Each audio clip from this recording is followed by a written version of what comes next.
Tatay, ano po pangalan natin? Saka saan po tayo nakatira? Dito po ang tingin, Tatay Ako Melvin. po si Melvin Sige, nakatira sa Barangay Silangan, Barangay Silangan, Quezon City po ba? Quezon City, Fairview. Fairview po. Sige, Tatay, dito po tayo. Kaya ilang taon na po tayo, Tatay Melvin?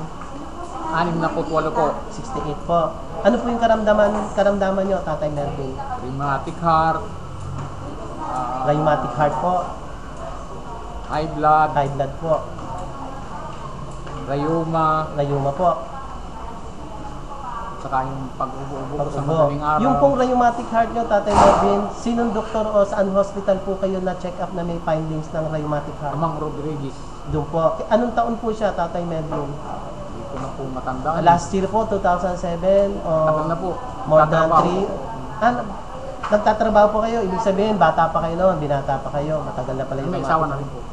matagal na pala yung rheumatic heart nyo. Yung pong high blood nyo, ano po yung blood pressure nyo, Tatay, dati? Dati po, kumpara ngayon. Ano po blood pressure nyo? 140 Over, over 90. yun po. Ngayon, Tatay, nagpa-blood pressure kayo ng bago mula nung umiinom kayo ng food supplement. Ano po ang blood pressure natin? 140 over 80. Over 80. So, medyo mataas pa rin po yung, Tatay. Dapat mga Liberal na 180. daw. Pero anyway, yung pong mga pagbabago sa katawan natin, nakikita naman po natin. Pakikwento muna po, Tatay, yung ano-ano po yung minerals na iniinom natin.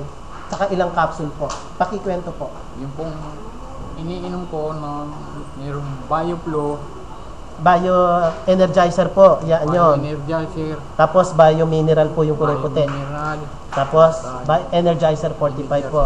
Tatay, ilang capsule po ng mineral nilalagay nyo sa isang basong tubig?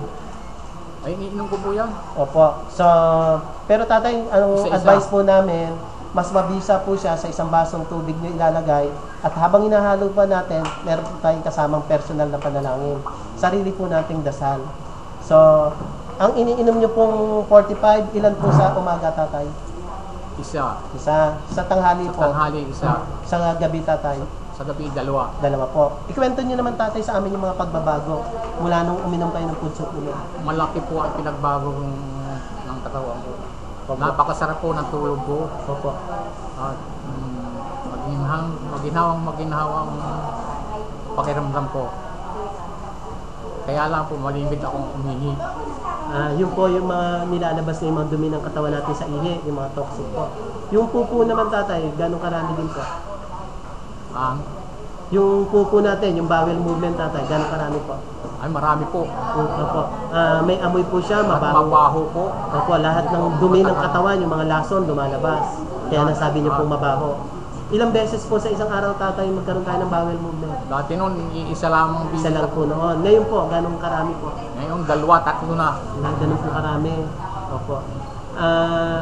Yung pong pagbabago nung siglas, yung pong heartbeat natin, sabi nyo, rheumatic heart. Ano po ang meron po bang pagbabago mula nung umiinom tayo ng Malaki po ang pinagbago. Paano nyo po nasabi, Tatay Melvin? Ay, parang bahagya na tumitibok eh. Bahagya na po. So, pera pa po doon. Ano po ako yung naramdaman yung pagbabago, Tatay Melvin? Ay, hindi na ho ako napapagod. Ibang, Miski ilang kilometro na takbuhin ko. ganun po ba? Pwede na kayo lumaban ng takbuhan? Ako, laban ako. Lalaro ulit Ayun ako po ng bang basketball. MRT overpass, kaya-kaya nyo Ay, lakarin? kaya. Hindi po kayo makakaramdam ng Ay, hingal hindi o po. pagod? Hindi na po.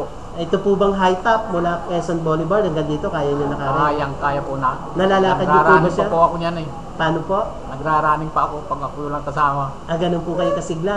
Kaya-kaya mag-jogging, running. Nag-ano na po ako ngayon. Nagbabarbell na kayo. Ang lakas naman pa ninyo, lolo ko. Nakakasinggulta ko eh. Buhat. Buhangin. Ilang- Kalahating sa ako. Ganun po kalakas. Ay, salamat, Tatay. Ang lakas ko po. Ikwento nyo pa po, yung pera pa po sa kalakasan, yung naging naramdaman nyo po sa pag-iisip natin. Ay, May maliwanag na pagbabago maliwanag po ba? po ang pag-iisip ko. Opo. Palagay po ang aking loob. Opo. Dahil po pinapupurihan ko po ang Panginoon. Sige, Tatay, bali yan na po yung Kalakasan pasasalamat natin sa Panginoon. Pakishare nyo po sa amin ang pasasalamat natin. Maraming. Amang banal, kapangyarihan ng Diyos. Magawa lang. po. Napakadakila mo po ang sa amin. Kung wala ka po sa amin na buhay, hindi po namin alam po saan kami naramin. Manarin po ako. Maraming salamat sa inyo. Kagamutan mo, 10 ng mga staff dito sa EPP. Ang pinagpala mo, kung ano man po ang nawala sa kanilang kalakasan, pagbigyan mo po sila, kalakasin mo po ang kanilang pangungutawan. Maraming salamat naman. Sa iyo po maingat na iba nila, binabalik ang pagpupurit pa sa salamat at natatanging pangalan ni Jesus. Ang lahat ng anak ng Diyos ay magsabi ng Amen. Si Tatay Melvin, maraming salamat din po.